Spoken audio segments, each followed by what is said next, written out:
نماز میں دو سجدے کیوں کیے جاتے ہیں؟ جب اللہ پاک نے فرشتوں کو حکم دیا کہ آدم علیہ السلام کو سجدہ کرو تو انہوں نے سجدہ کیا، لیکن ابلیس نے نہیں کیا تو اس کو مردود قرار دے کر جنت سے نکال دیا۔ ابلیس کی یہ حالت دیکھ کر فرشتوں نے سجدہ شکر ادا کیا اور کہا، اے اللہ تیرا شکر ہے کہ تو نے ہمیں اپنا حکم بجا لانے کی توفیق عطا فرمائی۔ وہ سجدے آج تک نماز میں ادا کیے جا رہے ہیں۔ نماز کی شان: جب تم نماز کے لیے کھڑے ہوتے ہو تو سر سے آسمان تک رحمت الہی گھٹا بن کر چھا جاتی ہے۔ فرشتے تیرے چہرے کی طرف جمع ہو جاتے ہیں۔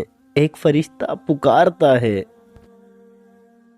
کہ اے نمازی، اگر تو دیکھ لے کہ تیرے سامنے کون ہے اور کس سے بات کر رہا ہے تو اللہ کی قسم تو قیامت تک سلام نہ پھیرے۔ اللہ تعالی ہمیں 5 وقت باجماعت نماز ادا کرنے کی توفیق دے، آمین۔